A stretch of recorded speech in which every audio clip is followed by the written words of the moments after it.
we go. So yesterday, parallel perpendicular lines, last lesson of our unit. So today we're going to work through the entire Unit 2 review packet. Similar to the last unit, this is going to be set up very, very similarly to what the test will look like tomorrow, with one big exception, because I always get this question very immediately when you see the first page. For the first page of the test, you do not need to write out definitions. So we're going to write out the definitions today as a review for a lot of these key terms that we've come across. For the actual test tomorrow, the vocabulary page will be 10 sentences with a fill in the blank, and at the top you'll have a word bank. So I'm going to give you the definitions now, and then tomorrow one of the things I don't have the greatest copy of it, so I might update it as well, but I will have a reference sheet available for you to use for tomorrow's test also. So for those of you who are testing online, that would be something that I would post also for you to access. It has some of the definitions on there. It has all the forms that we've covered, and I think even has a couple of examples on there worked out just as a reference point.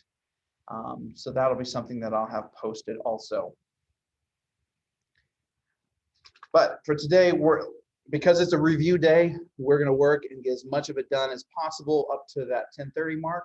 We'll pause, take a short break, and then come back, and then whatever we have left, we'll knock it out. And then whenever we're done, we're done. There's no assignment today other than study, practice, prepare for the test. Unless, of course, you have any makeup work that you're working on, at which point that would be a good time to work on it as well.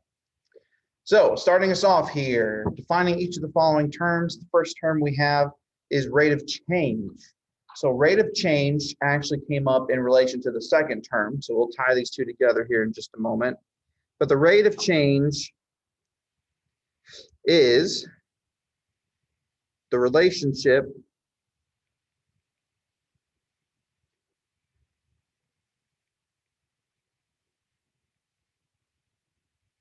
between two changing measurements.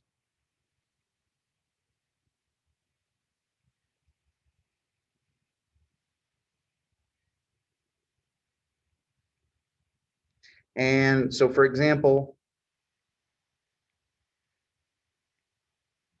miles per hour would be an example of probably the most common rate of change we're familiar with.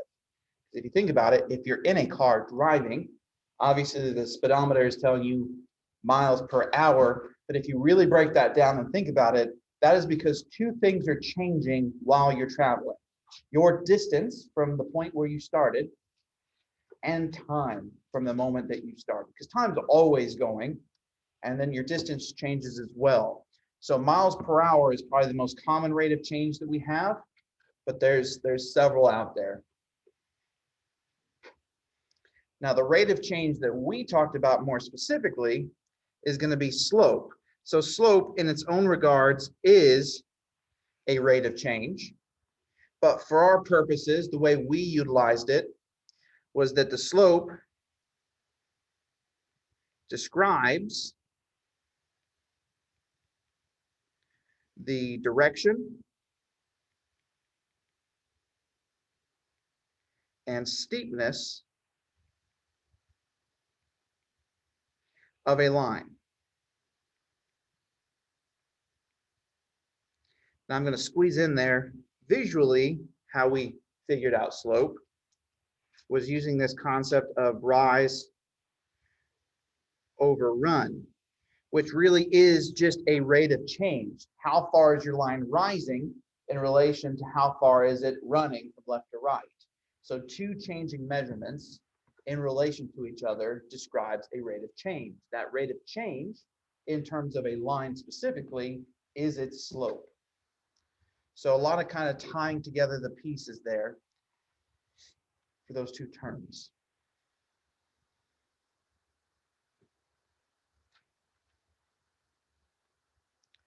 Next one on our list is the y-intercept. This one served a big big purpose for us because we use it a lot in slope-intercept form, which we'll describe here shortly as well. But the y-intercept is the point where a line intersects the y-axis. Of course, intersects also means crosses, if you prefer. And therefore, conversely, the x-intercept is the point where it crosses the x-axis.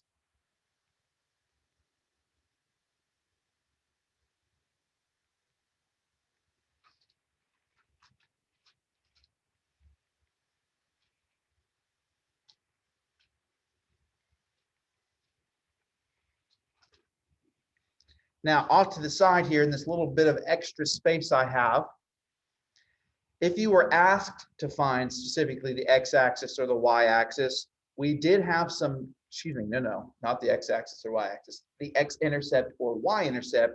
We did have some little tricks. So for the y-intercept, we plug 0 in for x and solve for y. And for the x-intercept, we do the opposite. We plug 0 in for y and solve for x. Now, if you want to see some more examples of those, I would suggest going back to the first lesson from this unit. Graphing using ordered pairs, I think was the title. If you need to see some more examples, I'm going to highlight this so it pops a little bit.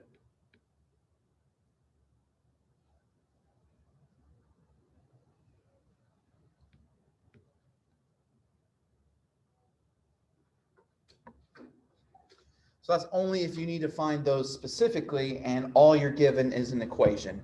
You can use that little method there to find those two very unique points, which in some scenarios is enough to actually graph the line. Wasn't our most common method, or at least our most practiced method, but it is still an option. Next on our list is probably one of the most important forms that we covered, which was slope-intercept form. And slope-intercept form was written y equals m times x plus b. And this was where m was our slope and b was our y-intercept.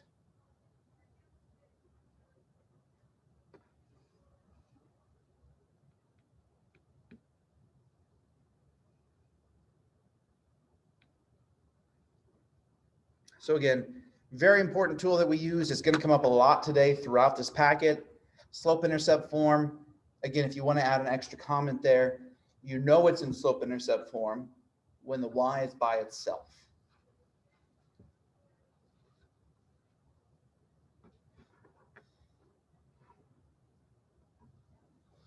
The next one here, I don't think I've officially mentioned to you. I'm going to show you what standard form is. You're going to be temporarily alarmed until I write the follow-up statement. Standard form is capital A times x plus capital B times y equals a capital C. And there used to be a time I would spend a whole day covering this because the purpose it's usually introduced for is to test whether or not an equation is in fact a linear. Well, I would argue that if you could also get it in slope-intercept form, that accomplishes the same task. So for us, standard form is mostly useless. It's not entirely useless because technically most of the equations I give you, if not already in slope-intercept form, are actually in standard form.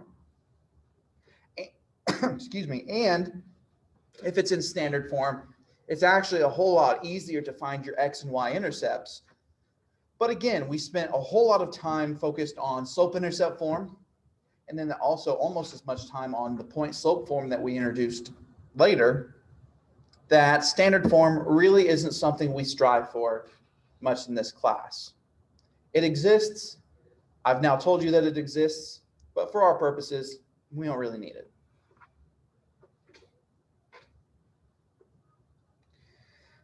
Next on our list, actually the next two here are from yesterday's assignment, parallel lines and perpendicular lines. So parallel lines never intersect.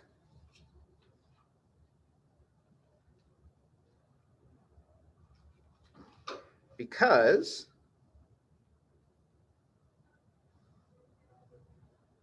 they have the same slope. So I'm going to extra emphasize this just because this is one of the more recent things that we've covered. So parallel lines have the same slope. And that was one of the key features that we used quite heavily yesterday, along with point slope form, to be able to find more linear equations. And then the opposite of that we covered were perpendicular lines, which, in case you have forgotten, I'm going to squeeze it in here next to the word perpendicular. If you get tired of writing the word perpendicular, you can write that upside down capital T. That is just the shorthand symbol used for saying perpendicular. But perpendicular lines intersect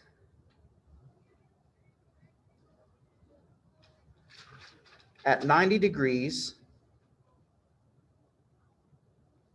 with opposite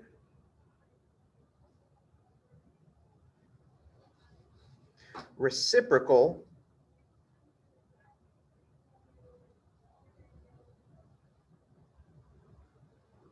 slopes.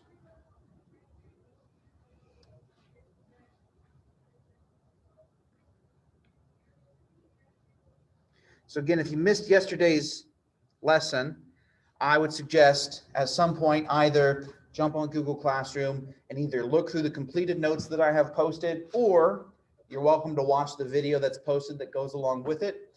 But we spent some time talking about perpendicular lines, finding opposite reciprocal slopes, and using those to help us then write more equations. But for now, just a quick recap. Opposite means that the sign changes. So negative slopes become positive, positives become negatives. And reciprocal means that you flip the fraction. And on those off chances where the slope doesn't look like a fraction, remember, you can make any whole number look like a fraction by writing it over top of 1.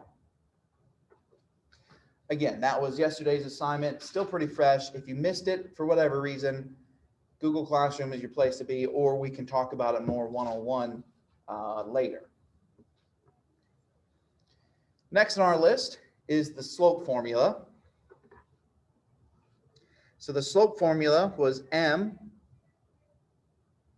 equals y2 minus y1 over x2 minus x1.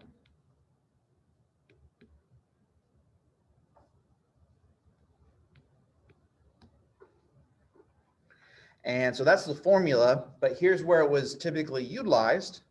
So this was oh goodness, don't want that tool. So it was used to find slope between 2 points. And those 2 points would be our x1, y1, and x2, y2.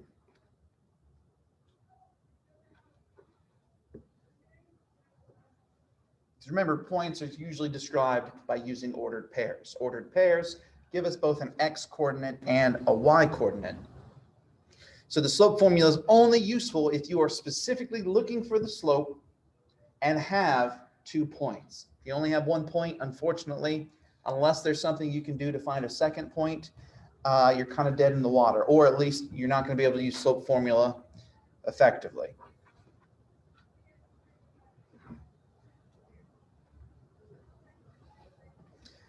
Now, these next 4, I'm going to kind of try to group together here, are the 4 possible scenarios that you can come across involving slope. Now, again, we've seen them, we've described that, oh, the slope is +3 or -2/5 or something like that, but we haven't just kind of generalized those statements. So we're going to do that here real quick. So a positive slope increases from left to right. So kind of a mini visual of that would be something like this little line right here. That would be an example of a positive slope. Therefore, a negative slope would be the opposite. It decreases from left to right.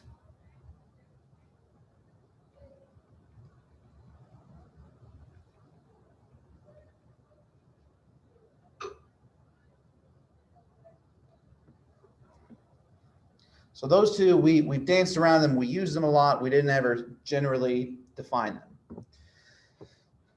These last 2 in this little subgroup, we've actually talked about in a couple different lessons, just because of how unique they are. These are the ones that usually fell into the special cases category. So a horizontal line, we said, has a slope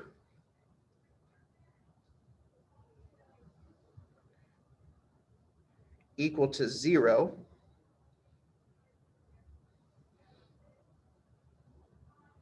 and it is written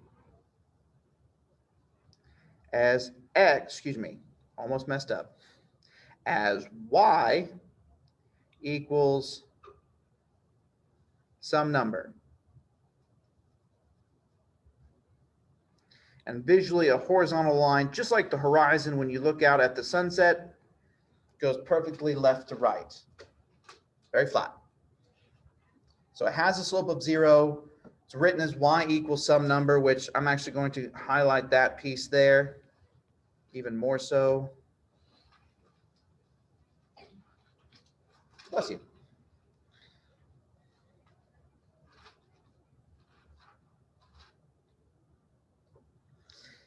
And the other side of that coin, the other special case was this vertical line, which has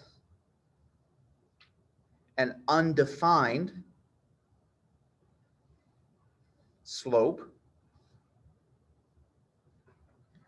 Some people may also say it has no slope.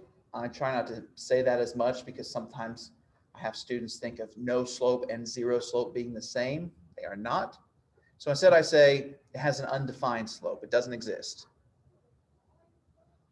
And it is written as x equals some number.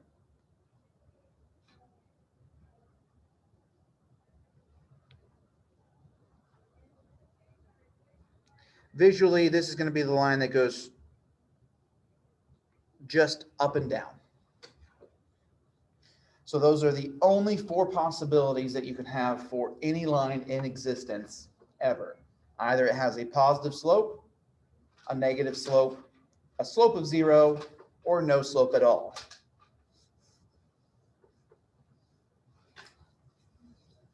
So I'll give you guys just a moment to jot that down. We're almost done with the boring part. I personally am not a fan of vocabulary, though it is nice to have some of these definitions on hand because they play a pretty dramatic role as we're reading the directions later on, trying to figure out what's being asked of us. So boring, but essential.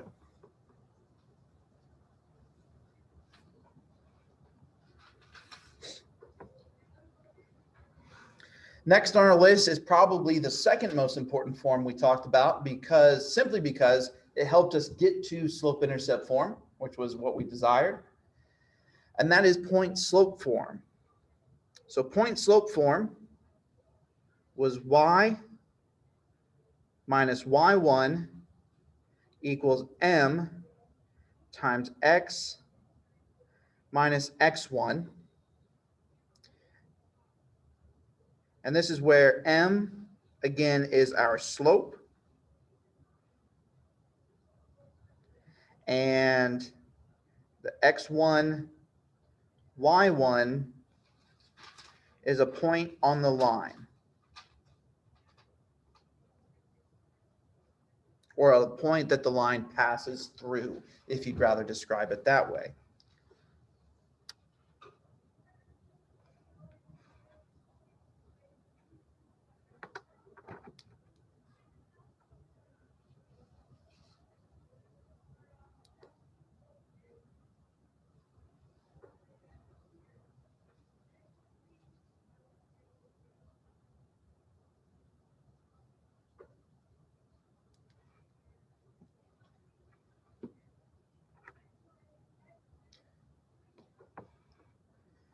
Second to last one here, ordered pair. We've actually kind of used it in some of our definitions already, so maybe one would argue this should have been earlier in our list.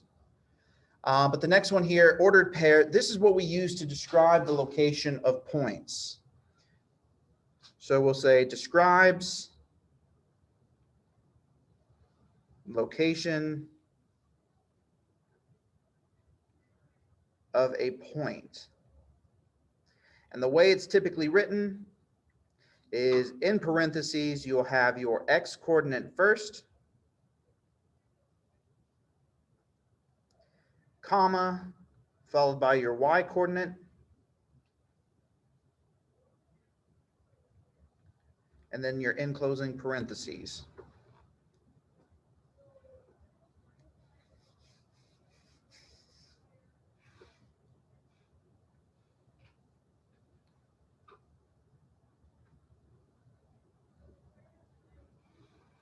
And then the last one here is the coordinate plane.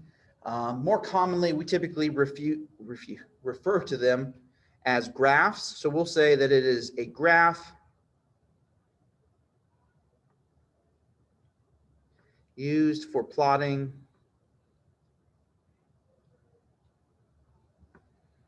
points,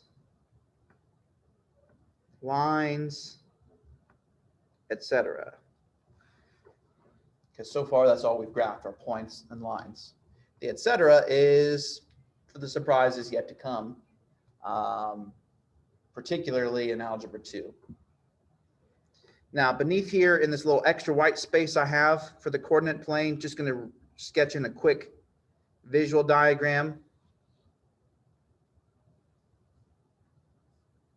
So on a coordinate plane, your horizontal axis is your your x-axis. The vertical axis is your y-axis. The point where they intersect is called the origin,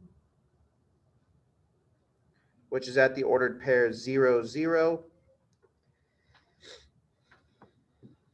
And then if you think about it in terms of directions, I know this is obviously not labeled, but as you go to the right, that is a positive direction. Going to the left is a negative direction. Going up is a positive direction. Going down is a negative direction.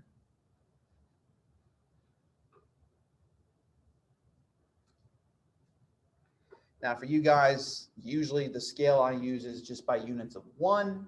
And I think the furthest out I ever take my coordinate planes is out 10 units. Typically it's only about 6 or 7 units. But that is just a very generalized version of some of the parts and their labels on a coordinate plane. So, any questions so far? Anything I said that we're like, I'm not sure what you meant by that? If not, if you missed anything, again, this will be posted along with the video later. So you'll have access to this as long as you need. You can put me on repeat.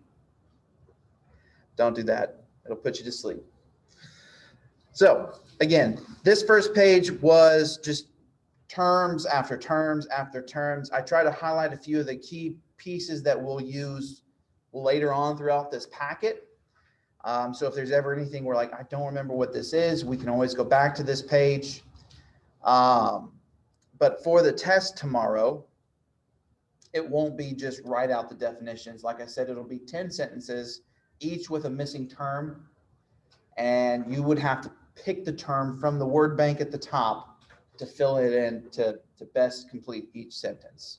So not too much to ask, or at least at the very least, a little less stressful. So our second page is graphing linear functions. I like to use the word functions sometimes because that'll come up more in Algebra 2. For us, we can also think of that as the word equations. It's described in the same relationship. And so it's asking us to graph the following linear equations on the coordinate plane. And I'm going to add to that a recommendation. How am I going to word this? I'll say that it is easiest to graph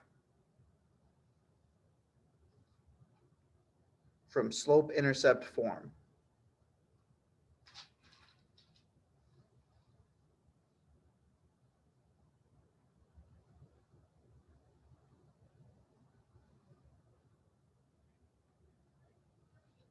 Slope-intercept form, of course, is y equals mx plus b. So what you would quickly do to check is ask yourself, is the y by itself? Because if it is not, that's going to be your priority before you're actually ready to graph.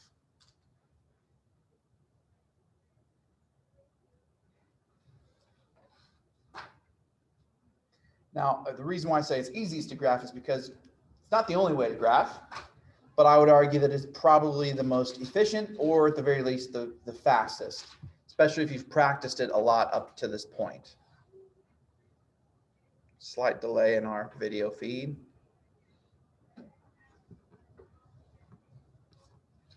So, first one. Is it in slope-intercept form? Yes. Yes. How do you know? Because y is by itself. Y is by itself. Easy enough. So if it is in fact in slope-intercept form, then you should be able to tell me two parts of this line. What's one of them? -3. -3 is the Factor of x. is by the x. Do you remember what we call it? No. I'm checking the chat to see if anyone else. Aha, Miranda piped in, working with you. She says the -3 is our slope.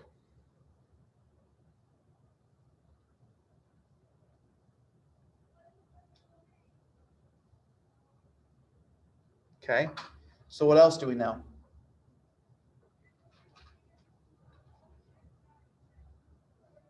-1 is y.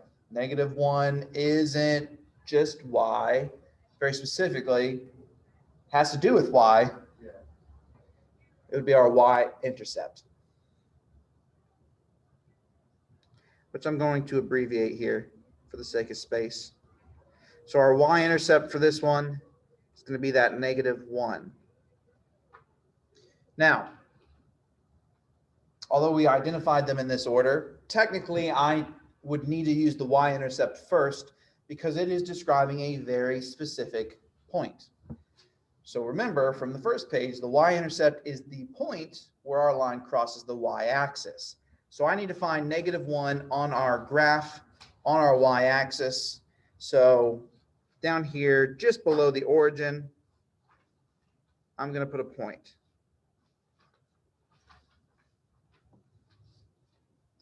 And just because this is our first one in our review packet for today, I'm also going to label it.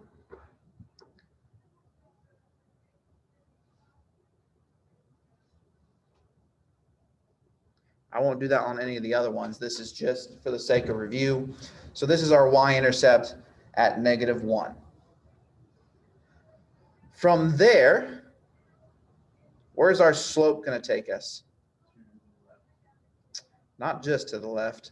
It may help And we didn't actually do it, but it may help to think of that slope not just as an integer, but perhaps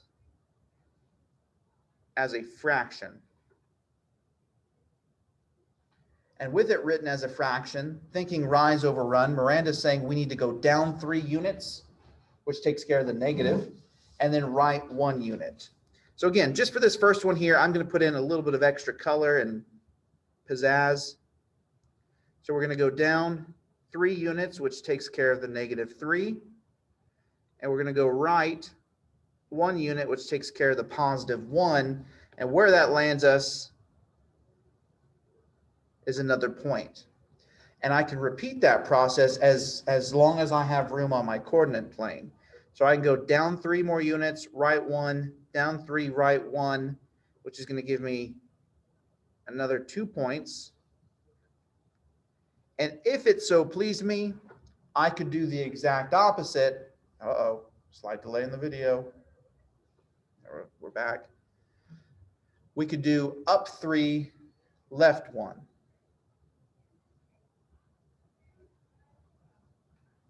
We could do that 3 times, which in total gives us several points to where if I have a straight edge, I just grab that ruler or side of a folder or what have you, and then we can draw in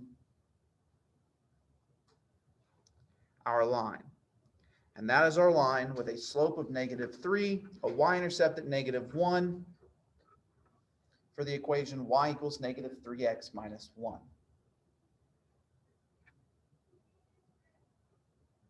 So again, I don't expect you to label your y-intercept every time. You don't have to draw in you counting out your slope. But since this is just our first one for review today, I went ahead and threw that in there just to jog our memory.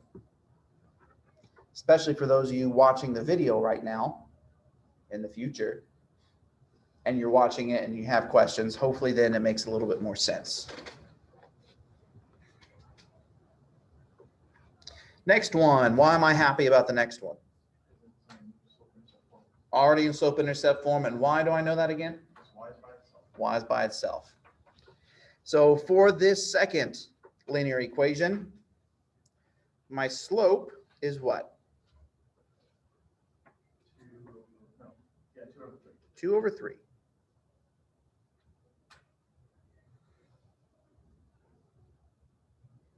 My y-intercept must be then the other value, which is a +2.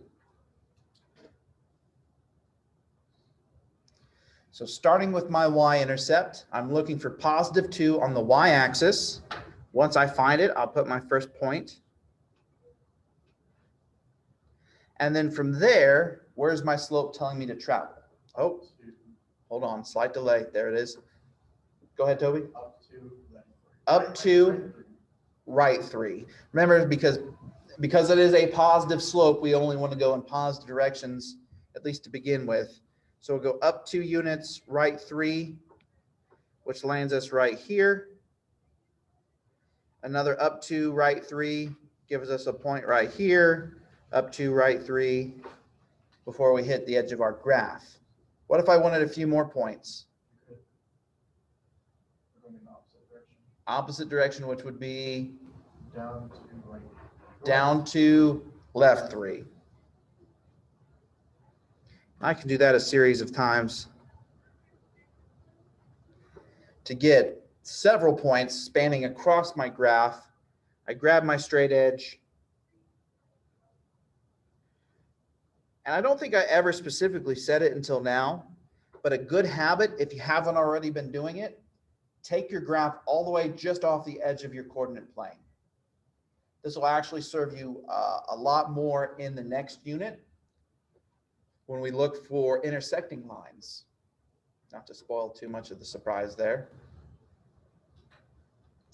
So if you haven't already been taking your lines all the way off the edge of your graph, now's a good time to start that habit while you can.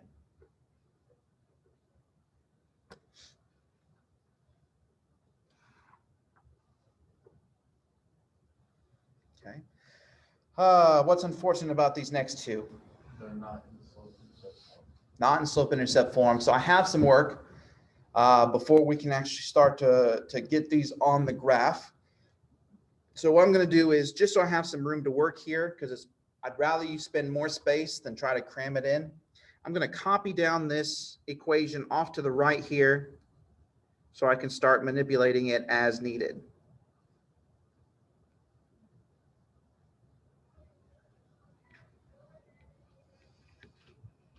Put my little guideline in to make sure I don't accidentally move things that shouldn't be moved, or things don't accidentally switch sides here. So what's our goal? How are we trying to manipulate this equation? I'm trying to get y by itself. Try to get y by itself. So what would you move first? 6x. And how would you move the 6x? Subtract 6 from both sides. Subtract 6x. the 6x from both sides. Sounds good to me. That makes it disappear from the left. Whatever you do on one side of the equation, though, make sure you always keep it balanced by doing it to the opposite side. On the left, 6x minus 6x is gone, leaving us with 2y. On the right, 4 and negative 6x, are those like terms? No, one has an x, one does not, which is why it's very important. Don't get lazy on me. If you're moving a 6x, write the x with that 6. And since they're not like terms, all that we can do is just bring them on down. So I'm going to bring down the negative 6x. I'm going to bring down the positive 4. I chose to write them in this order simply because it kind of reflects slope-intercept form a little bit better. But we're not done. We're not quite done yet. What still needs to move? 4. The 2, because we're trying to get y by itself. How are we going to break that 2 off that y? Divided by the other numbers. Yep, every single piece now is going to have to be divided by this 2.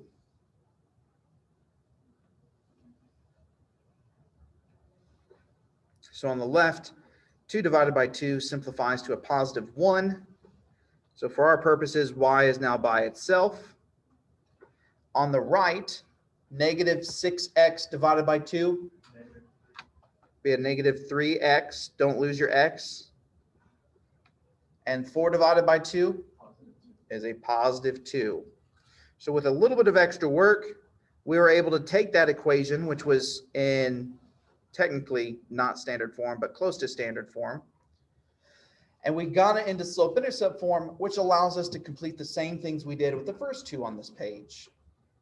So with it in now this slope-intercept form, what is our slope?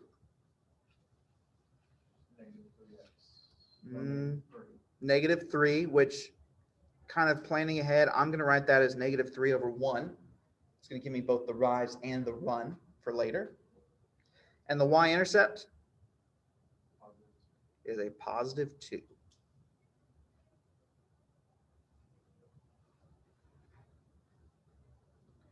So with that information jotted down, now we have everything we need to start getting it on the graph, on our coordinate plane here. So the y-intercept is positive 2. So I'm going to find that positive 2 on my y-axis. And with a slope of negative 3, where am I going to be traveling? Down 3.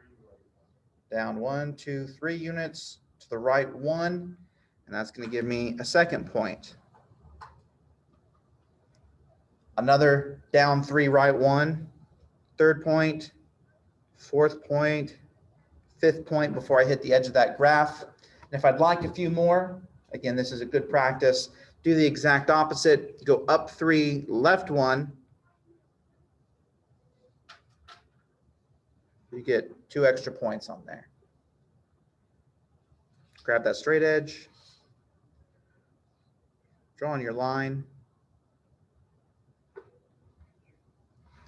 That one's good to go.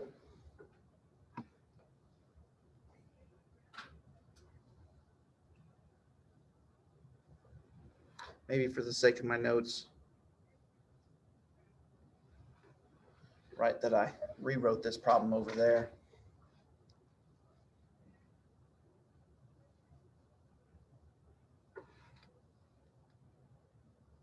You would think teaching this class every 8 weeks that my notes would look identical every time. They don't. I I always fine tune them, it seems, each successive time. Or they get worse. I don't know. I suppose that depends on your opinion. All right. Second one here, also not in slope-intercept form, so we're going to have to run through a similar process. So I'm going to rewrite this equation. I'm going to write that 1 that's hiding next to the x minus 5y equals 10. Put my little guideline in there just to keep us on track. And what are we going to move first? The 1x. The 1x? How would we move that 1x? Subtract it from both sides. Subtract the 1x from both sides.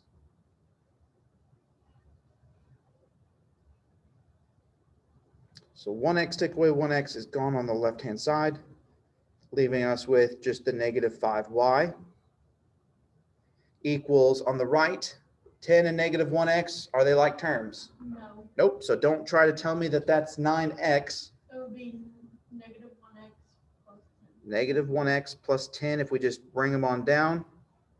And what still needs to move? The negative 5. At negative 5. So we're going to divide every single term by negative 5. We're going to want to watch our signs carefully as we do this. So on the left, negative 5 divided by negative 5 cancels. Well, technically becomes positive 1, which we just hide. And then on the right here, 1 doesn't divide, well, negative 1 doesn't divide nicely by negative 5. In fact, 1/5 x. so 1/5 x, so it does at least become positive because of the double negative. And then what'd you say the 10 divided by negative 5 was? Negative 2. A negative 2.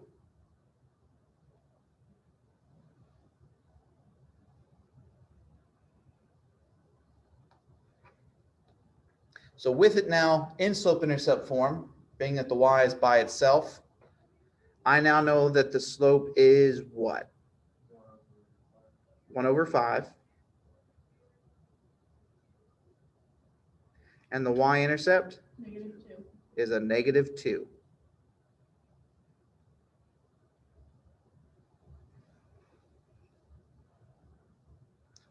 So with those two key pieces of information, we can start to get it on this coordinate plane. So the y-intercept, the point on the y-axis where our line crosses, is at negative 2. So find the negative 2 on the y-axis. Put your first point. And then a slope of positive 1/5 has us traveling where? Up 1, right 5, 2, 3, 4, 5. And I think I can only do that one more time before I hit the edge of my graph. So if I wanted a few more points, I could also go down 1, left 5.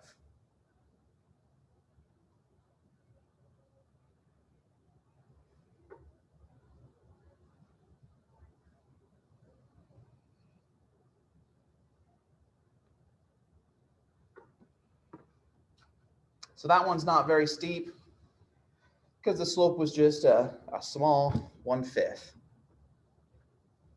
So even though those two were not in slope-intercept form to begin with, we moved a few pieces around, got the y's by themselves. We got them just to the same format we had with the first two. Now, to mix it up a little bit, the very last one on this page, This Looks- would be a special case. this is a special case. So it's either horizontal or vertical. Horizontal, Why is it horizontal? because y equals some number and it would be going this way, because I don't know how to explain it. Well, so for those who can't quite hear you over here, so you said, first off, you know it's horizontal because y equals a number. Perfect. So I would say that absolutely, this is going to be a horizontal line.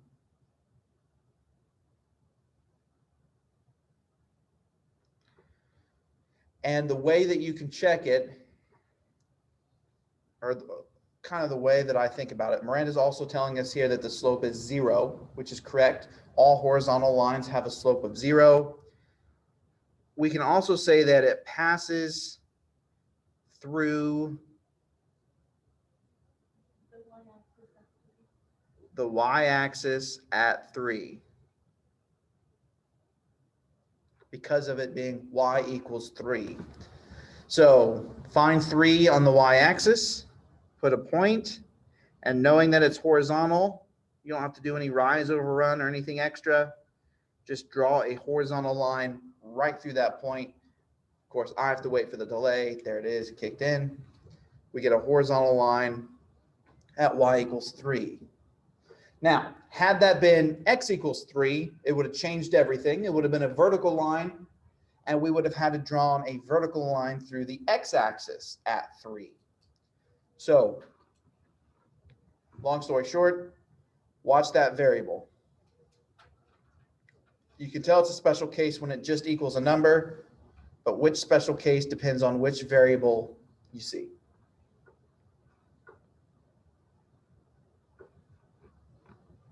Good. Any questions so far? Sometimes I forget to stop and pause and wait, because usually there's a good question out there that helps me remember something that I probably forgot to mention. Can you go back up to number 4? I didn't write that down. My bad. Yeah.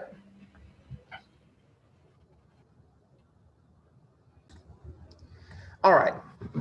So short pause there, but now we're back onto our next page, which really is going to kind of go along the same process as what we did on the previous page. Instead, though, of graphing linear equations, we're going to now graph linear inequalities. So it actually starts off pretty much the same way until we get to the line itself, because the inequality sign is going to give us two options, either a solid line or a dashed line. It is also going to give us the option between shading above that line or below that line. So instead of just 2 pieces of information, we will need 4 pieces of information. I'm going to give you here real quick where I'm going to do it. I'm going to do up here in the top margin. I'm going to give you that little key.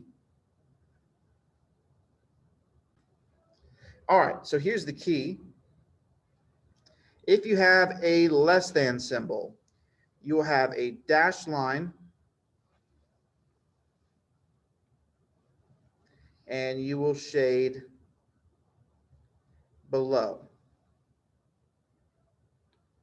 Whereas if you have a greater than symbol, it will still be a dashed line, but you would shade above.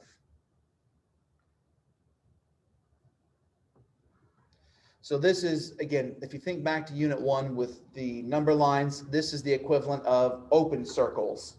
It just translates to dashed lines instead. Now, the other two, so if we have less than or equal, we would get a solid line, shade below.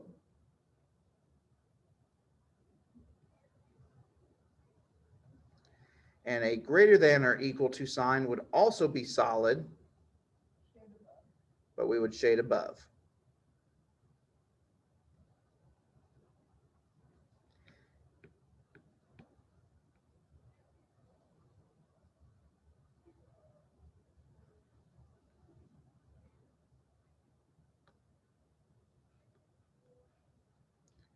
So I'll give you guys just a moment to jot that down. This, of course, would be something that I would provide you tomorrow as well on that reference sheet.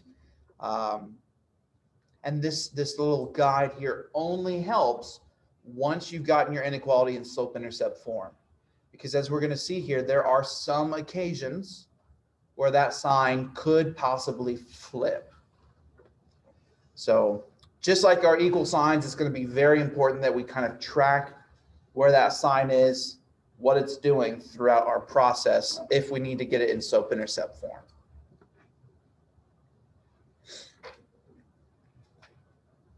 All right. So for our first one here, y is less than or equal to x plus 5. Y, I'm already pleased with this one. Already in slope-intercept form. I'm assuming you can tell because the y is by itself, right? So from there, we're going to now pull the 4 key pieces of information we need. And just because there's so many pieces now, I'm actually going to, excuse me, write them in the order that we're actually going to use them. So I'm going to zoom in here. First thing we're going to need is going to be the y-intercept. What is our y-intercept for this inequality? No, 5, yeah. It's a positive 5. Good. Then the slope will be the second thing we need to find some additional points. What is the slope of this line? 1. 1, which if I think of it as a fraction, 1/1. would be 1/1. Again, nothing too shocking there because that's the same things we did with the equations. But here's where the new information comes in. I see a less than or equal to sign, which tells me first that this is going to be a solid line. And second, it's going to tell me to shade below it once I get that line on there. So once you've identified those 4 key pieces of information, you have everything you need to graph this one successfully. So if I come down here to my coordinate plane, the y-intercept is at positive 5, so that has us up 5 units from the origin, still on the y-axis. With a slope of 1, where does that have us traveling?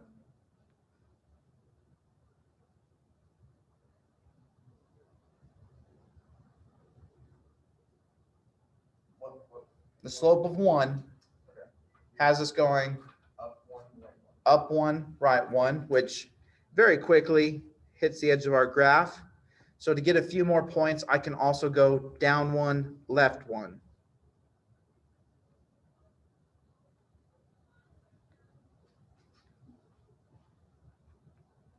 According to my inequality sign, I'm going to use a solid line.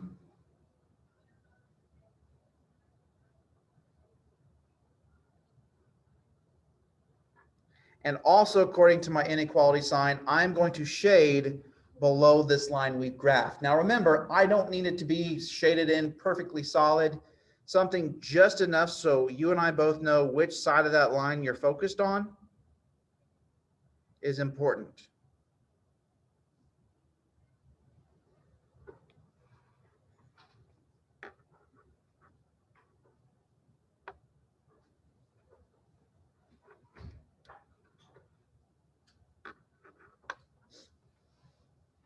Now, I think we might have mentioned it once when we covered it, but that shaded region is particularly important because any ordered pair, any point in that shaded region is one of infinitely many solutions that would work in that given inequality. And remember, that graph doesn't just stop at the edge. If we were to expand out a little bit, that shaded region goes on and on and on, and any points that fall in that region would be considered a solution. Why am I excited about the second one? In slope-intercept form, yet again. So we're in luck. So why did it go left? What do you mean by left?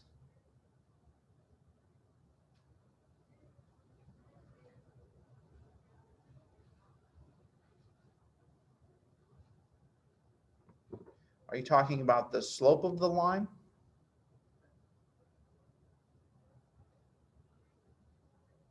The line.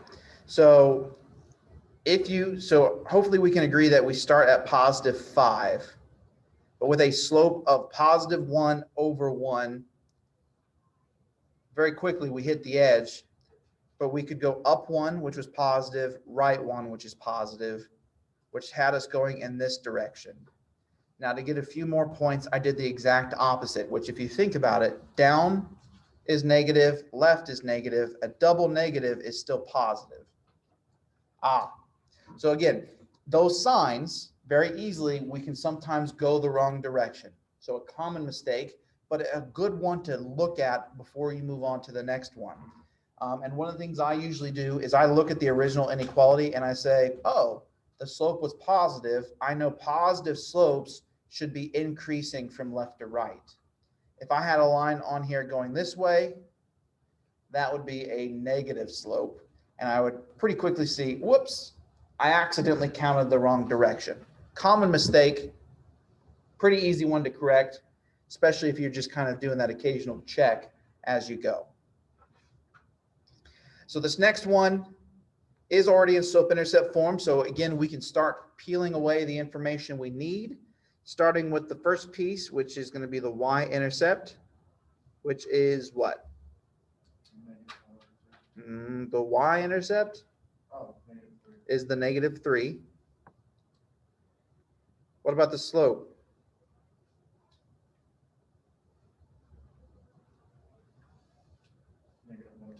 -1/2. Now I will point out real quick, computer programs really like to write the negative sign next to the fraction.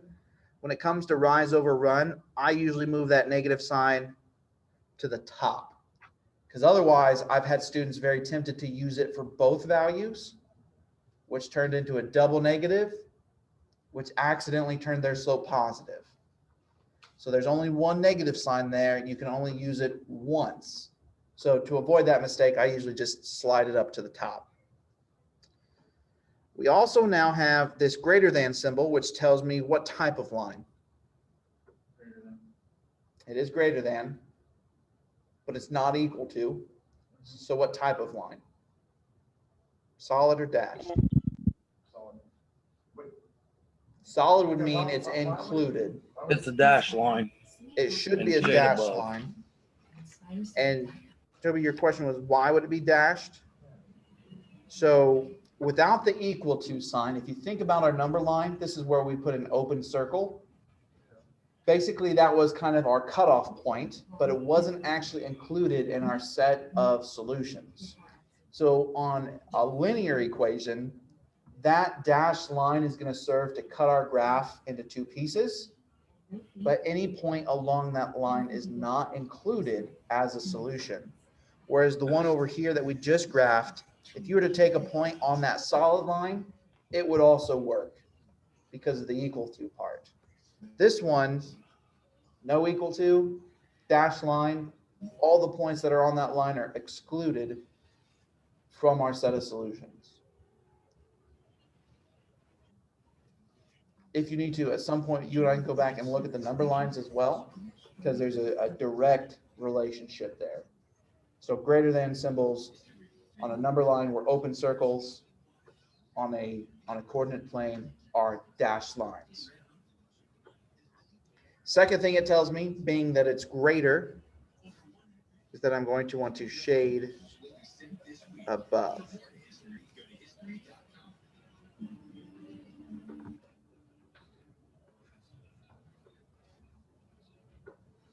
So with that information all kind of laid out for us, our y-intercept is at -3.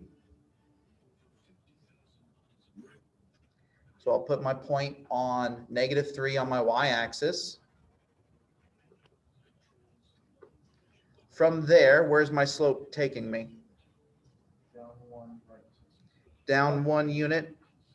Left. Careful, if you went down and left, that's a double negative, which accidentally turns it into a positive. But my slope was very clearly a -1/2. So we would want to go down 1, right 2. I can do that a handful of times. And I could also go up 1, left 2 to get a few more points. Then according to our inequality sign, this line needs to be dashed. Ooh. Now, if you accidentally already graphed a solid line, I don't need you to erase the entire line. Just go through and erase little hashes there between it. I'm not going to be too picky, especially if you've already written down somewhere in the margin that you're using a dashed line. I'm going to be satisfied. And then also according to the inequality sign, with respect to this line we just graphed, we want to shade everything above it.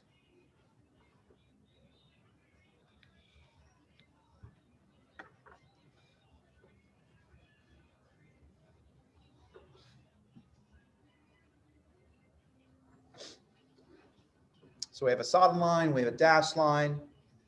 So far, pretty laid back because both inequalities already came to us in slope-intercept form. Really, it was just a matter of identifying the information we needed before using it. But of course, it wouldn't be a math test without a problem that required a few extra steps. So our third one, right off the bat, what do you probably notice?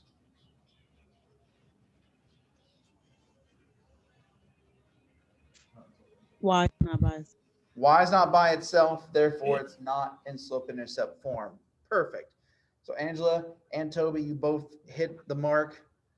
You covered all the bases there. So I have some work to do, and for the sake of space, I'm going to write mine slightly above here.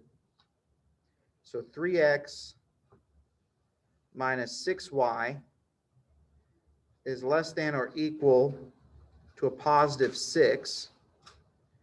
It's still pretty important to keep that information or keep that inequality sign in line so we don't accidentally move things around. And I think Miranda here, I've lost track of who this chat thread is from. Yep, Miranda is already telling me that I need to subtract that 3x from both sides because my goal is the same as with an equation. We want that y by itself. So minus 3x from the left, minus 3x from the right. 3x minus 3x is 0, which drops away, leaving us with just a negative 6y on the left. Bring down my less than or equal to sign. 6 and negative 3x are not like terms, so don't try to combine them. Just drop them on down. So the negative 3x falls down, the positive 6 falls down. What do we move next? You got to divide all of them by 6. Divide all of them not just by 6, by that negative 6, which is gonna do something weird.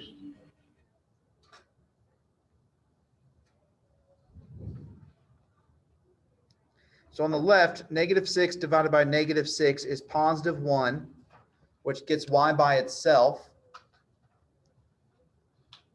On the right, negative 3 divided by negative 6 doesn't give me a clean answer, but I can simplify it. Double negative becomes positive, and 3 over 6 actually simplifies to, not quite, 1 over 2. So 1/2 x, and then 6 divided by negative 6, not minus 6, divided by negative 6 would give me a negative 1. Now, I very deliberately left out my inequality sign. Any ideas why? Because it flops.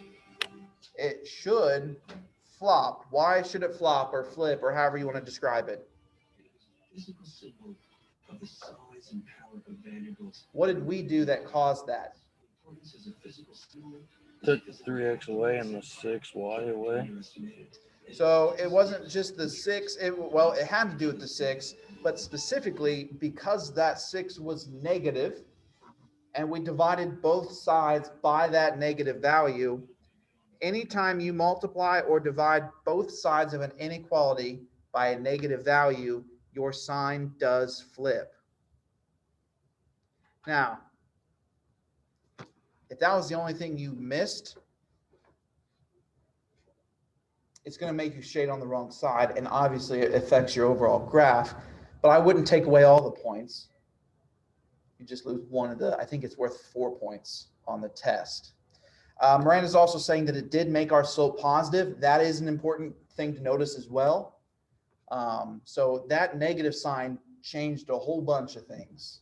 So we want to make sure we make a note of that. In fact, I'm going to make a note over here to the left. Reminder.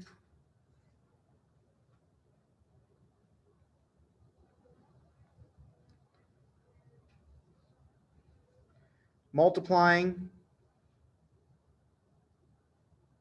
or dividing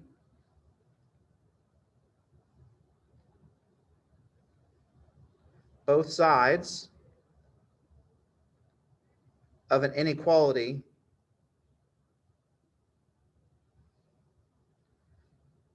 by a negative value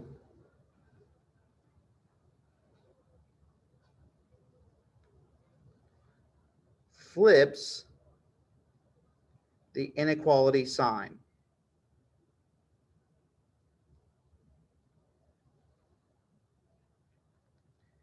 So by a negative flips the sign. So as you guys know, I always do. I got pretty this up real quick. Otherwise, I'll wake up tonight thinking, oh my gosh, my notes looked horrible.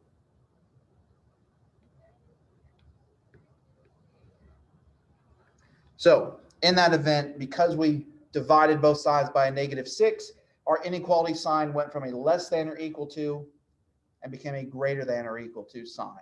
So I'll give you just a moment if you want to jot that down. Try to maximize my screen there, because I'm not sure how small of a screen you're looking at this from, or if you were to watch this on a video later. I don't know. I don't watch my own videos because then I'd be a narcissist.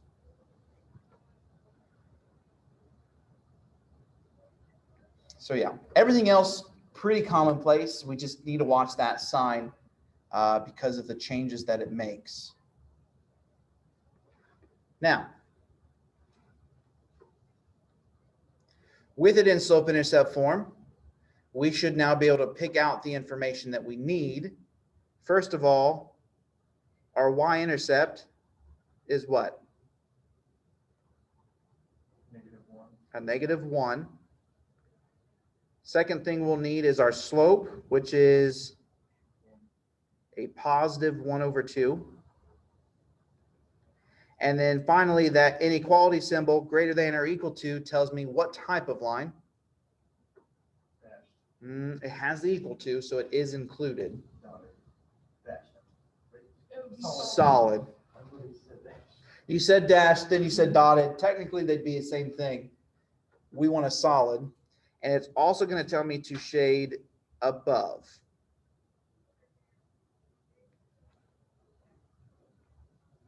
So with that information in place, our y-intercept starts us at -1 on the y-axis. A slope of 1/2 has us traveling where?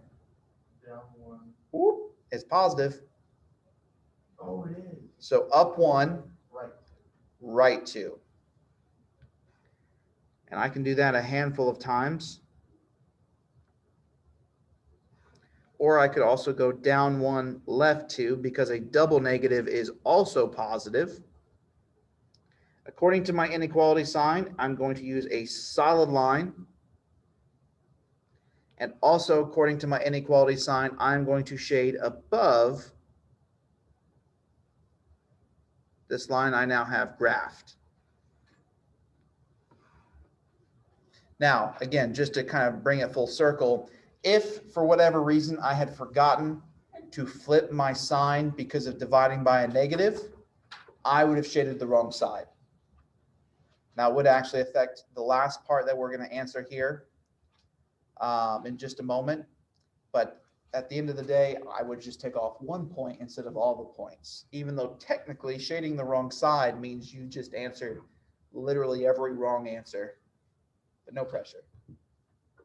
I'm more interested in your process. All right, this last one has us using the graph from problem 3, so the one we just finished. And it asks us the question, is the ordered pair -3, 2 a solution to the inequality 3x minus 6y is less than or equal to 6? Explain why or why not using complete sentences. Now, technically, although I've never shown it to you, you could plug the -3 for the x, the 2 for the y, and check to see if you have a true or false statement. However, that would take some time.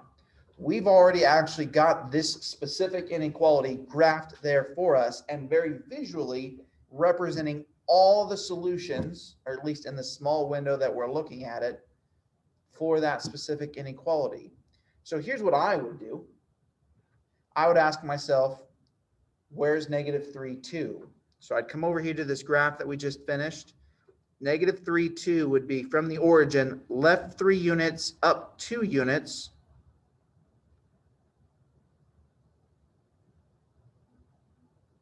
Where do you notice it's located?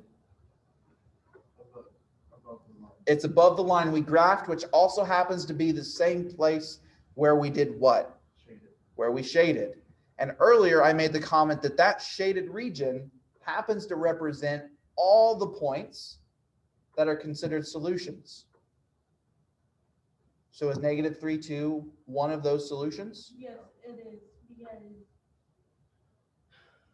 it is within the shaded area. That's a perfect way to describe it. So we would say, yes, negative 3, 2 is a solution because it falls within the shaded area of our graph. I thought you didn't want it in the shaded area. Well, everything in the shaded area is one of infinitely many solutions. Now, if it was not in the shaded area, we would say, no, it's not a solution because it's not in the shaded area. So you would have an answer either way, but the shaded area represents whether or not it's a solution. So for this particular point, in this particular inequality, we can say, yes, negative 3, 2 is a solution because it lands within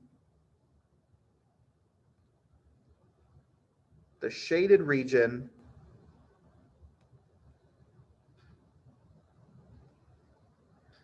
of the graph.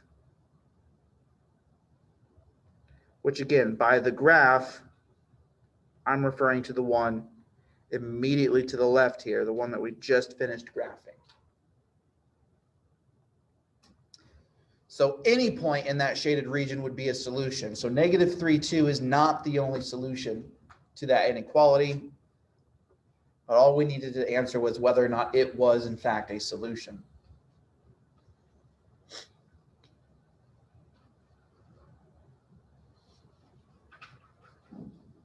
Any questions on graphing linear inequalities?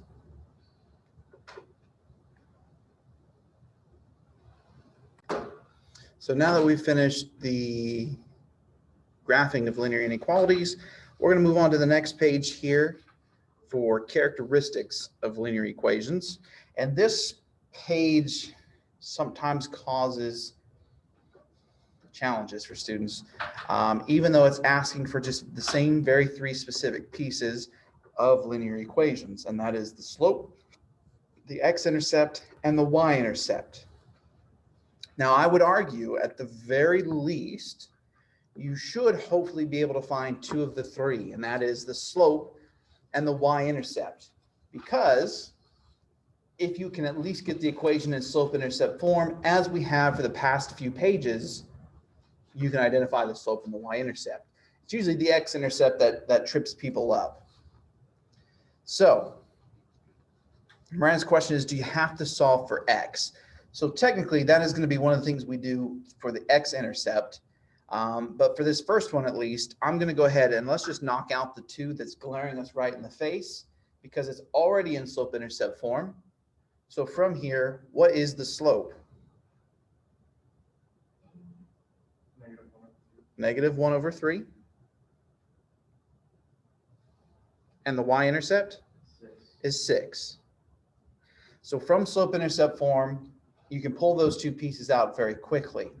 For the x-intercept, however, if you refer back to the very first page when we defined the x-intercept, we mentioned how it's the point where our line crosses the x-axis.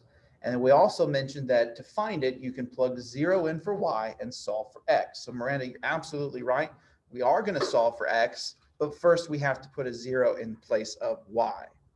So I'm going to put a little note here just as a reminder. So plug 0 in for y and solve for x. Now, this one's a little bit challenging because of where the y is, but we still have the skills necessary to work it out. So I'm going to take that equation, and where the y is, I'm going to put a 0.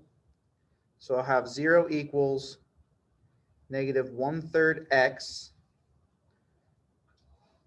plus 6. And my goal is to solve for x. So I'm going to put my little boundary line in here just to stay oriented. X happens to be on the right-hand side. And what is your gut telling you to move first? The 6. How would you move the 6? With a -6. And making sure we do that to both sides. So on the left, 0 take away 6 will give us a -6. On the right, we still have a negative 1/3 x, but the 6 minus 6 is now gone. Now, here's where it gets a little bit tricky, because technically, I need to divide both sides by what? Where's your variable? The negative 1/3. But if you recall from Math A, Math B, dividing by fractions, you have to multiply by the reciprocal. You mean you have to take -6 times 3 and -6 times 1. Almost. Technically, yes, but It's a little bit more complicated. a little bit more complicated, because if I look here on the right, I need to technically divide by negative 1/3. But dividing by negative 1/3 is the same as multiplying by -3/1. Because if you think about it, off to the side here, negative 1/3 times -3/1 would equal a positive 3/3. And what does that simplify to? 1. We like ones because we can hide them. So on the right, it kind of looks like we're cross multiplying, but it's not technically cross multiplying, because on the right here, there's no equal sign between the negative 1/3 and the positive -3, negative 1/3 and the negative 3/1. So this is kind of a little side note here as to what that negative 1/3 times the negative 3/1 becomes a 3/3, which is a 1, which allows us to hide it. Oops. Leave the x by itself. So it's really technically like the -3 and the negative 1/3 simplify to positive 1, which hide away. Now, it is an equation, so if I multiplied the right-hand side by -3/1, I have to multiply the left side by -3/1, or just -3 if you prefer. And what is -3 times -6? Positive 18. And I know it's kind of backwards than what we're used to, but that means that I get that x must equal 18. Therefore, my x-intercept is 18. So really, what you would do, you wouldn't multiply 6 to -1. You would just multiply -6. -6 and -3. And that's the reason why I'm multiplying by -3, because it is the reciprocal of the negative 1/3. Not opposite reciprocal. Don't confuse that with what we did with perpendicular lines yesterday. We're not talking about perpendicular lines here. I'm just using my math facts for fractions.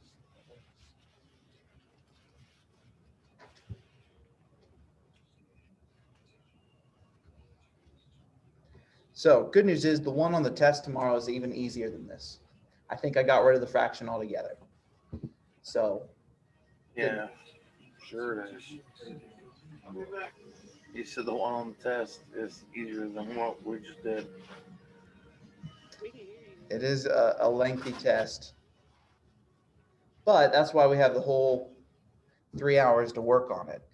So we have another question here. So you multiply the slope by the reciprocal of itself no matter what. So you have to ask yourself, what am I trying to move? What am I trying to make disappear? Because technically here, if I went back a step, on this side, technically what I would be trying to do is take -1/3 and divide it by -1/3. Because anytime there's something next to the x and we want it to disappear, we always divide. But what Dusty or Leah, if you had them for math A or B, would tell you is that we don't like dividing by fractions. So instead we change the multiplication and flip our fraction to then multiply instead. So that is why I chose to multiply by -3/1, because it is the reciprocal of what we're trying to divide by. And from there, I get a positive 3/3, which, as we mentioned, is a +1. Let me see if this tool likes this shape. That was unexpected. That was a hexagon. I'm going to pretty up my notes here real quick.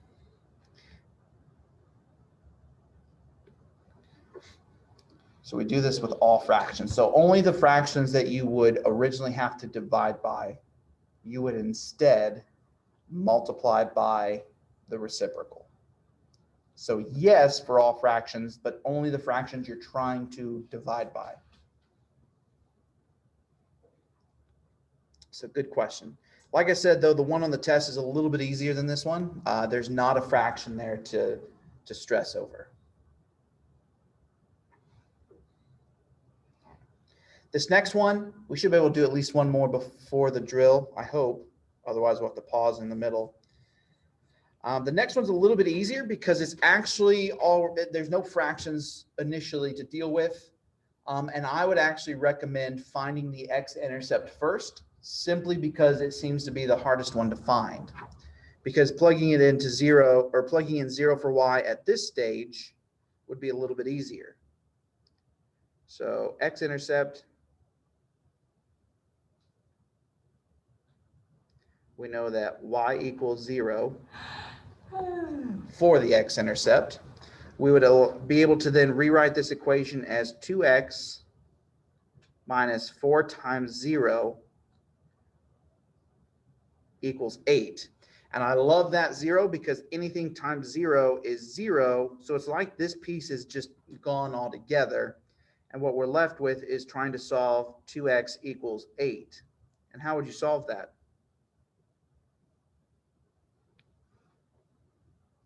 Divide it. Yep, divide both sides by that 2. So this one is notably easier than the last. The 2 divided by 2 simplifies to 1 on the left. We get x equals 8 divided by 2, which gives me a 4.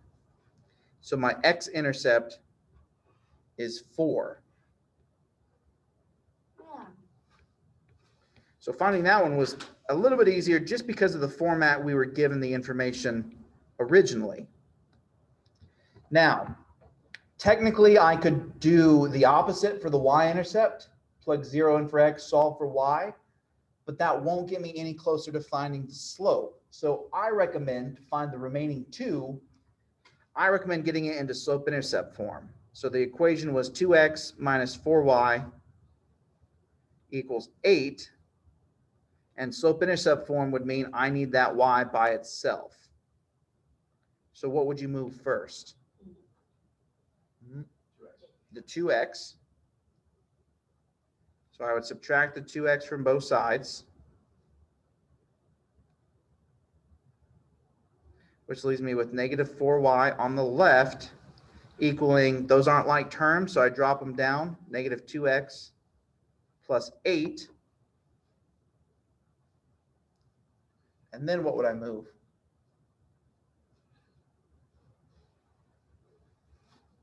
You would divide -4 by all six. Divide everything by that -4. And watch these divisions carefully. Make sure we're simplifying or watching the signs carefully. On the left, the -4 divided by -4 is a +1, which allows me to hide it. On the right, -2 divided by -4, double negative becomes positive. 2/4 becomes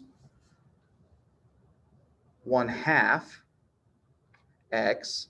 And then 8 divided by -4 gives me a -2. So I took that original equation, got it into slope-intercept form, which now tells me that the slope is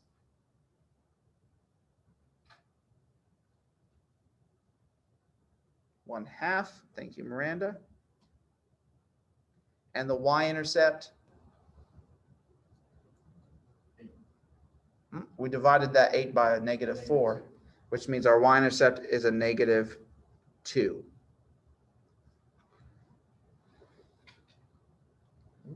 Slight lag on the screen. Hopefully it catches up. We finished after we got some time. We got 2 minutes. Look at us become scheduled. So I would say those first two are probably a little bit more challenging because it does involve some equation manipulation, a little bit of calculation there. But like I said, at the very least, if you're not sure what to do, get it in slope-intercept form and at least write down the slope and the y-intercept.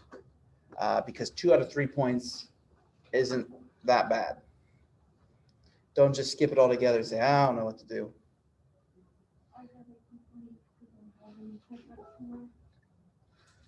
All right, so number 3, it's a little bit different. It is asking for the same 3 pieces, but instead of giving us the equation, it's actually giving us a graph of a line. Now, I would argue that this one's a little bit easier because x and y-intercept are very visual. The x-intercept, of course, is where it crosses the x-axis. The y-intercept is where it crosses the y-axis. The slope really is the only one that's going to have us calculate anything. So what would the x-intercept be for this line? 2.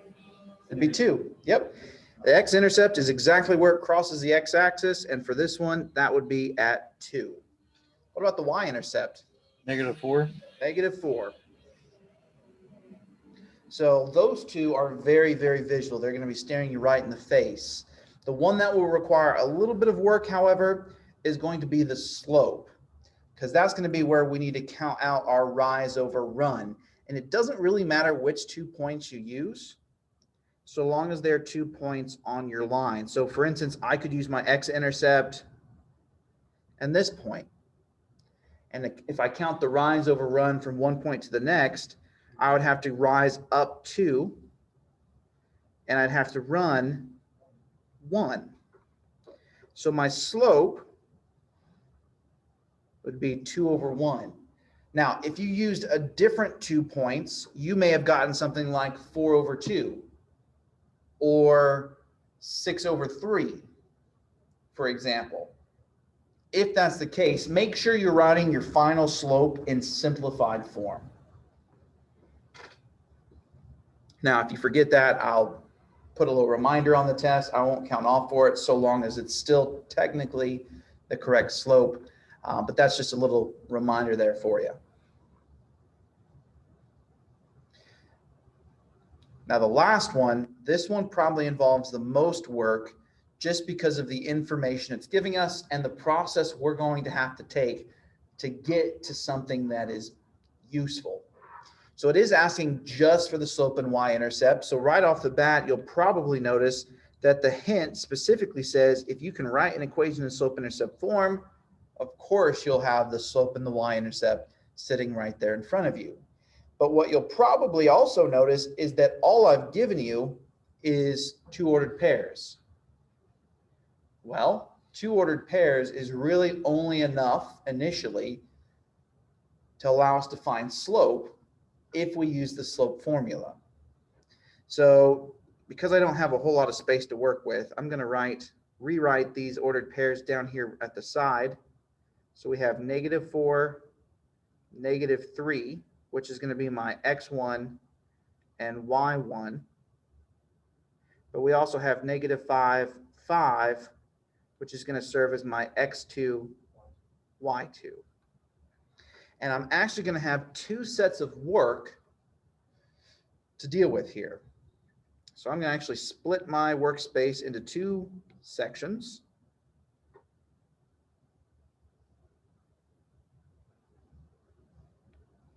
And on the left, the only thing I can find right now is my slope. So we'll say find slope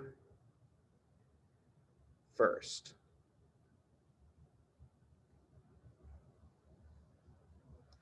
And for that, we're going to bring in our slope formula that we wrote out on the first page, but as a reminder is m equals y2 minus y1 over x2 minus x1. And because I've already labeled my ordered pairs, now it's just a matter of dropping them into the appropriate places, but be mindful of those signs. The slope formula by default has those subtraction signs in there. And the only reason that they would change is if we also bring in some other negative signs along with these values, which you'll see 3 of the 4 signs are in fact negative. So dropping them in, I'm going to get m equals y2, which is 5, minus y1, which is a -3. On the bottom, I'll have x2, which is a -5, minus x1, which is a -4. Now, probably at this point, you will remember that I really don't like to keep those double negatives hanging around. So I would strongly recommend take that extra step to clean it up. So the top would become 5 plus 3, and the bottom would become -5 plus 4. Now, if I was to clean up the numerator and denominator, I'm going to get m equals 5 plus 3 is 8 over the bottom, which is -5 plus 4, which is -1. And because I'm not actually graphing here, I actually recommend if you can write it as an integer instead of a fraction, that would be a little bit easier for our later steps. So technically m equals 8 over -1. 8 divided by -1 would give me a -8.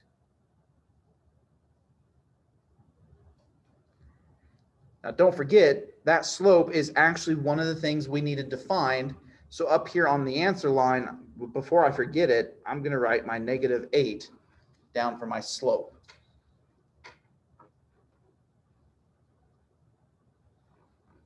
Now, if I think about the information I now have, I originally started off with 2 points. I now have the slope, and if I think about those two words together, point and slope, hopefully it triggers a memory of, hey, we have a point slope form that I could bring in here.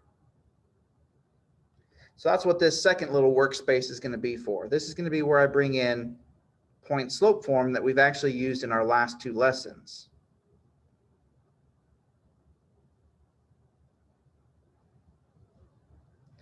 And as a reminder, that would be y minus y1 equals m times x minus x1.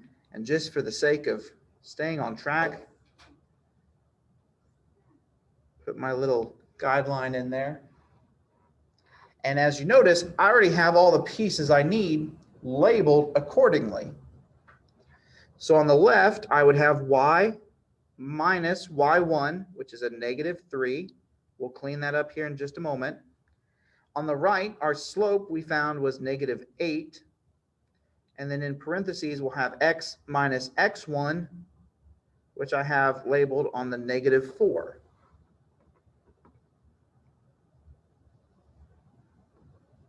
So similar to what I needed to do in the slope formula, those double negatives are going to be worth cleaning up a little bit. So on the left, minus a negative 3 is going to become plus 3.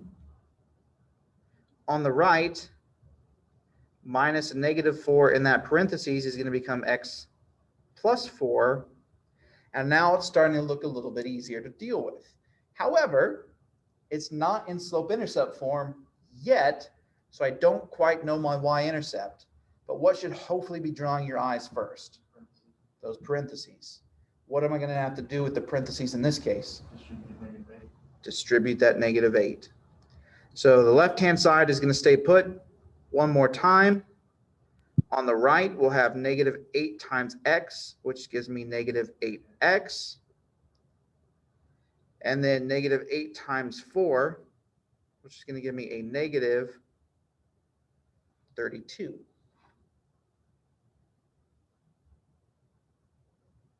And then last but not least, slope-intercept form always has the y by itself. So I'm going to subtract that 3 from both sides. So 3 minus 3 on the left is gone, leaving me with just the y. The negative 8x falls down. And then negative 32 take away 3 is going to give me negative 35. And hopefully we notice the slope is still the same as it should be. Our slope is still negative 8. But what is our y-intercept? A negative 35. So like I said, probably the longest process on this page, but that's the only time I ask you to use kind of that double or two sets of formulas, the slope formula followed by point slope form.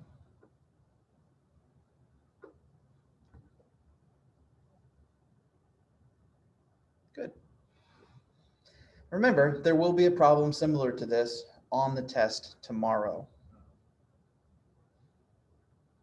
But technically, there should be no surprises because there's at least every question we have on here, there's a similar one on the test. Next page, writing equations in slope-intercept form. Now, that seems easy enough because we've been doing it multiple times up until this point. Where it becomes a little bit of a challenge, however, is when I change the way or change what information you're provided. So you always kind of need to ask yourself, what have I been given? Because that's changing your approach to getting it in slope-intercept form. So for the first one here, it's asking us to write the linear equation in slope-intercept form. We already actually have the equation, so really, what is our end goal for this one? What do you mean by simplify it? What are you trying to do? Solve it for Y. For y. We want the y to be by itself. So I think I've got enough space here. What would you move first? 3x. So I'm going to subtract 3x from both sides. So 3x minus 3x on the left is 0, so it's gone, leaving me with negative 5y. On the right, those are not like terms, so I just bring them on down. So I have a negative 3x followed by the negative 15. And then what needs to move still? The negative 5 off of the y. I don't actually want to move the y itself. Carry the Y, and I don't know why. So we're going to divide every piece by that negative 5. I'm actually going to go ahead and write my final answer down here on the solution line. So y will be by itself, and that's going to equal negative 3 divided by negative 5. Divide, not multiply. I don't think it divides cleanly, but the double negative does become positive. So it becomes a positive 3/5 x. And then the negative 15 divided by the negative 5 should give me a positive 3. So if you want to make a note there, you could say that if you're already given an equation, get the y by itself. That's all you have to do if you already have the equation. So again, if you already have the equation, all you gotta do is get that y by itself. Second example, we're asked to, again, write an equation in slope-intercept form. This time, we've been given the slope, which we know Can you is hear me, Josh? our m. Sorry, Jay, what was that? I can't hear you. Can anyone else hear me? Yes. Okay. So Jay, we'll send him a quick message here.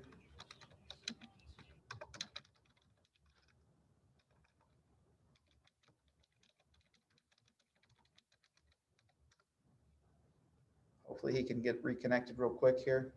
Can you look at the screen without the keys?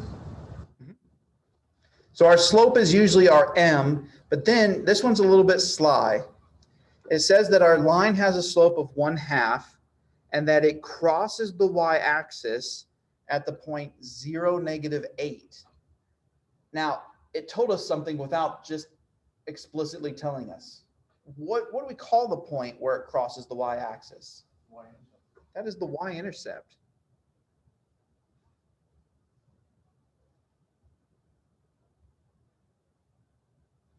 Which is usually our b.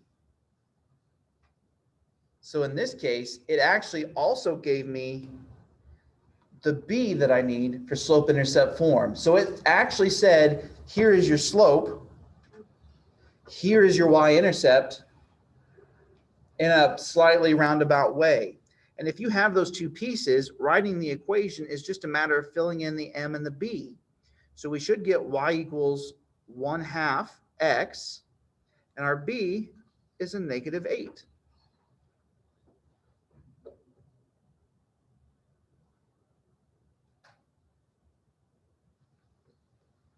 Now, this is where I usually get students mixed up a little bit, but it's on purpose because I want to make sure that you're reading the instructions carefully. So the next one seems to be set up in a very similar manner. It says write an equation in slope-intercept form. So far, that's the same. Of a line passing through -4, 5. Now, it's passing through that point. So Miranda can't hear me either. Let's see here. All right, so this one says it's passing through a line the line is passing through a point -4, 5. Now, if you think about where -4, 5 would be, that is certainly not on the y-axis. So this is certainly not our y-intercept. So don't try to say that one of those two values is b. It's not. That's just going to be my x1 and my y1. It does, however, give me my slope, which is still going to be my m. So unfortunately, that point is not special like the last one. That last point we were given was, in fact, the y-intercept. This one is going to have us going through point slope form yet again. Because all we have is just a regular point and the slope.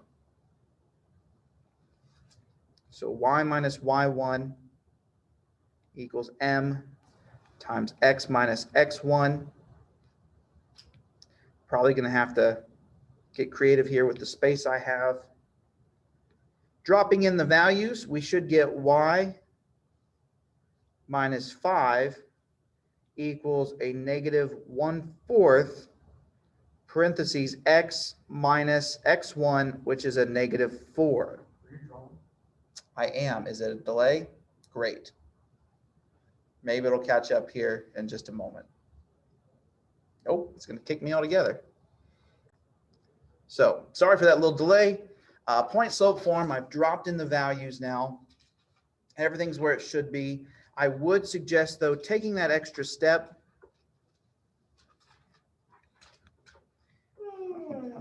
Now my pencil is disconnected.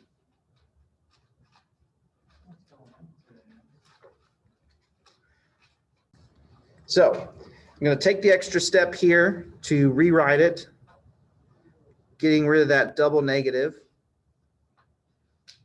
inside the parentheses here on the right. Now, because I'm running out of space, I'm going to actually rewrite it once more up here so I can finish getting it in slope-intercept form, because that's the end goal.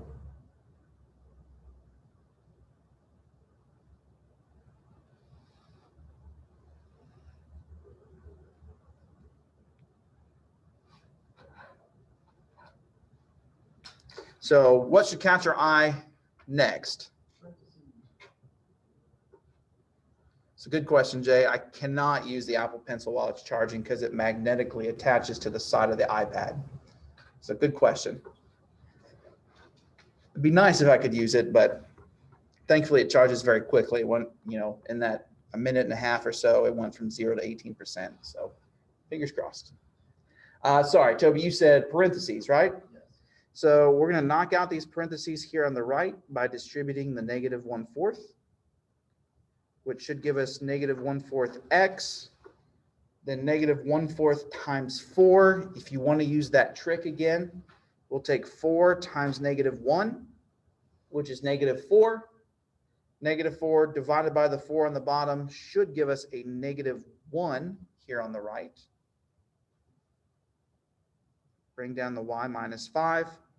And then last but not least, because our end goal is to get that y by itself, I'm going to add 5 to both sides.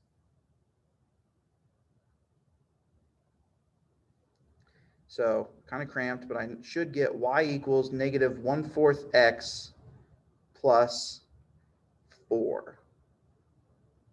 That's it. That is it. So of course, me being a creature of nature, I'm also going to rewrite it again over here on my solution line. And what I would comment at this point is if you're noticing that you also are feeling a bit crowded with the workspace provided on the review packet, you may want to make sure that you have extra paper available for the test tomorrow, because I'd rather you use more space than try to cram it into the little space that you're provided. I know I barely did it, but I also know that not everybody wants to repeat or rewrite things as many times as I did. So whatever works for you. Next one, a little bit different, still looking for an equation, still looking for it in slope-intercept form. This time though, it's a story problem. So if you recall from our notes 2 lessons ago, I think, we talked about how the slope often describes a rate of change. So a value that's describing how something else is changing. Whereas the y-intercept was kind of our starting point when we graph, therefore it really remained constant. So it would be the value that is the same no matter what. So in this story here, we have a plumber who charges a fee of $120 to make a house call and also charges $45 per hour for labor. So we want to write an equation in slope-intercept form. X is representing the number of hours for labor. Y is representing our total cost. So really, there's only two values we need to pick out here. A fee of $120, but an additional charge of $45 per hour. Which of those two values do you think is representing how something's changing? 120. The 120? Yes. Oh, no. 45. I would say the 45, particularly because I see the word per. Per represents multiplication. So that's suggesting we're going to take 45 times however many hours is worked, which means the fee of $120, that's just the fee for a house call. Everybody pays $120. That number remains pretty constant. So if I was to write this equation, I could write it as y equals the $45 per hour, which has been said to represent or be represented by X, plus the constant house call fee of $120. And that's it. It's not asking us to solve for anything. It just wants the equation.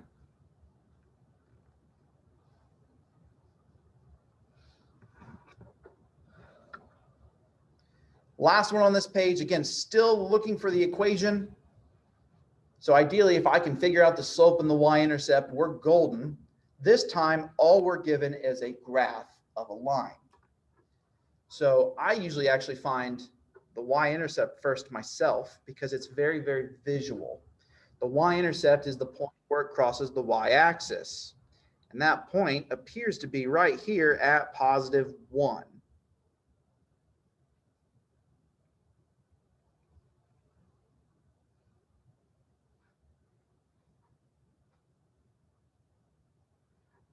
The slope is a little bit more involved because we need to actually have a second point. So I'm just going to use this x-intercept to count out our rise over run.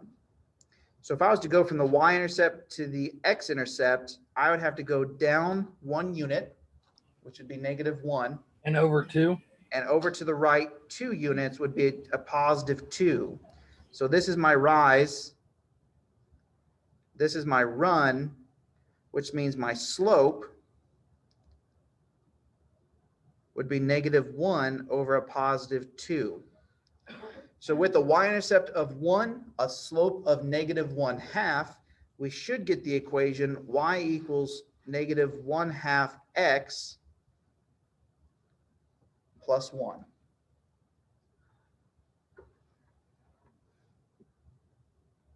So the slope is a little bit more involved, but find a second point from your y-intercept, count out that rise over run. I would say be mindful of the signs. Usually that's the part that trips people up, but you should be able to calculate that. Odds are probably a fraction.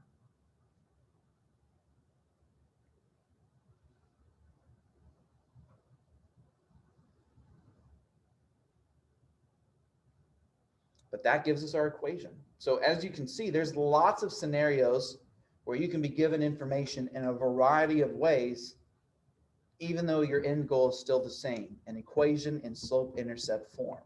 So before you dive into it, assuming, oh, I'll just get y by itself, or oh, I'll just use point-slope form, read the prompt carefully to decide what information you're actually starting with. All right, last page. We're almost there, guys. Writing linear equations for parallel and perpendicular lines. Of course, there's a lag now on my video. Wakey, wakey. Always something. It is always something.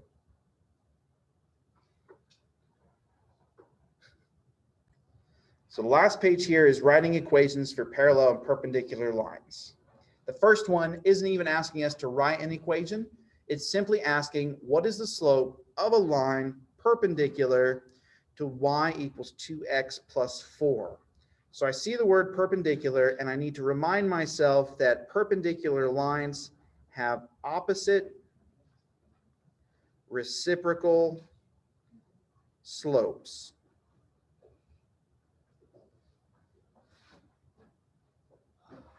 So not the same slope, opposite reciprocal. And the slope of the line we were given is 2. What is the opposite reciprocal of 2? It'll be negative, but it's already 2 over 1. So it'd be -1 over 2 or -1/2. So our solution for the first one is A. Now you'll notice that there is also answer C, which is 2, which if I simply change the word from perpendicular to parallel, the answer would then be C. So don't get sidetracked. Remember, pick out the word that you're looking for before jumping into the problem.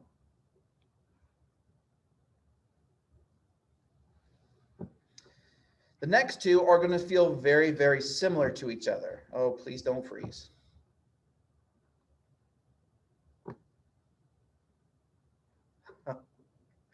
So it's asking us to write an equation in slope-intercept form of a line that passes through 3, 5, which will be my x1, y1, is parallel, which means the slopes will be the same, to the line y equals 7/3 x plus 4. What is the slope of that line?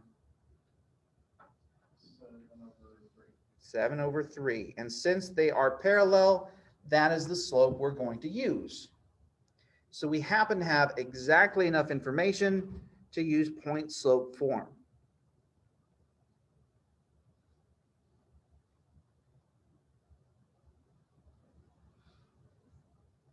So yet again, y minus y1 equals m times x minus x1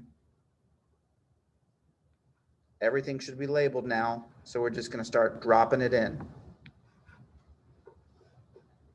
So we'll have y minus y1, which is 5, equals m, which is our 7/3, times x minus x1, which is 3. No double negatives to worry about. That'll save me an extra step. But what should be drawing our attention? Those parentheses. So on the right, I'm distributing a 7/3 times x, which just gives me 7/3 x. The second one is the one that I need to think about a little bit more. So what's -3 times 7? -21. And then take that -21 and divide it by 3. You get a -7. Bring down everything else.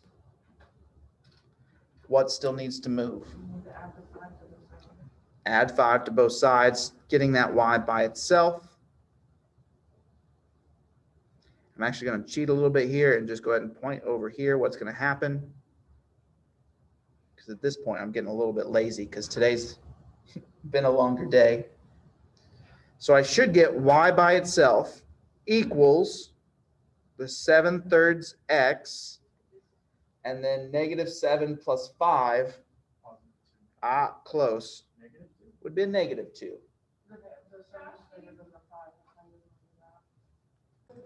All right, so the next one on our review here, very, very similar setup. Again, tells us it's passing through a line.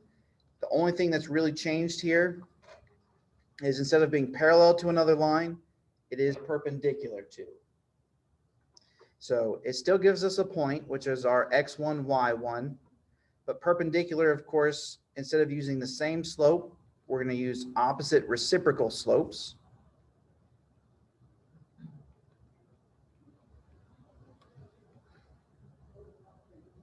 So it helps to first identify the slope that you have, which this one has a slope of -4. Maybe it's worth thinking of it as -4/1, because then to work out the perpendicular slope, what would you get? It should become positive, but right now it's 4/1, so it should become 1/4. Hey, can you move that up? In just a minute. So yet again, we have enough information for point slope form.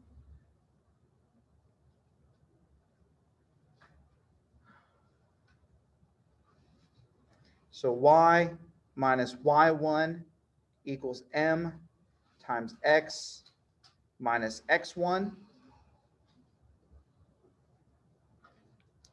Everything should be labeled, dropping in the pieces in the corresponding locations. We should get y minus 4 equals 1/4 times x minus 4. And similar to the last one, parentheses first, distributing a 1/4. So I get y minus 4 equals 1/4 x minus 1, if you use the little trick that I gave you. And then last but not least, get that y by itself by adding 4 to both sides.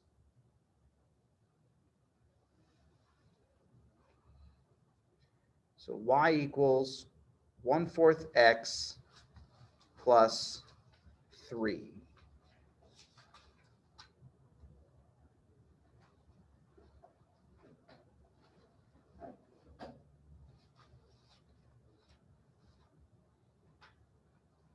So 2 and 3 work out very, very similarly. Just watch out to see whether it's talking about parallel lines or perpendicular lines, because that will affect which slope you end up using, whether it's the same or whether you need to find the opposite reciprocal. Home stretch. One more problem. Fingers crossed, technology just stays working for us. And there really isn't a whole lot of work to do on this last one because it's asking us to consider two lines 4x minus 5y equals 9, and y equals 4/5 x minus 11. And it's asking us, are they parallel, are they perpendicular, or are they neither? Making sure we justify our answer, support it with facts. And really, to determine whether they're parallel or perpendicular, what key piece do we always seem to look at? Wait, no. I look at the rise over run. The rise over run, the slopes. So it all boils down to how their slopes compare. And we're in luck halfway because one of the equations is already in slope-intercept form with a slope of 4/5. The other equation, unfortunately, does have a little bit of work to do. So I'm going to bring it over here so I have some space.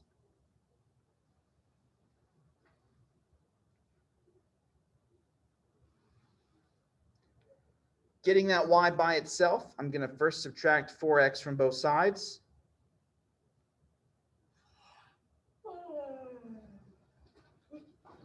Which leaves me with negative 5y equals negative 4x plus 9.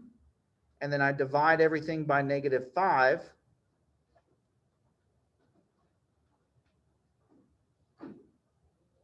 The negative 5s hide on the left. And I get y equals a positive 4/5 x. And then I get a weird y-intercept. But let me ask you this. Do I really care about the y-intercept? No. I'm really interested in getting it into slope-intercept form because I want to look at the slope.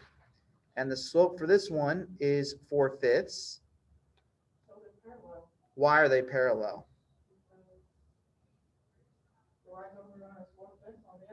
The rise over run on both, the slope on both is 4/5. And the only time that, any time that slopes are the same, what you're talking about are parallel lines.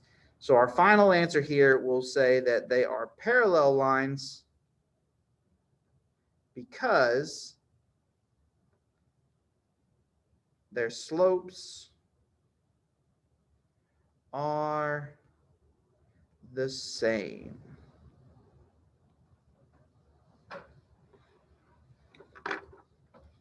So that concludes, finally, after all the technical issues, the last question of our review packet. There is not an assignment, but I would recommend, maybe if you'd like, you can take a blank copy, or if you're signing in remotely or watching this video later, you can kind of self-test and see if you can work it out before looking at the answer. So the test is scheduled for tomorrow, and it goes along the same lines as this one.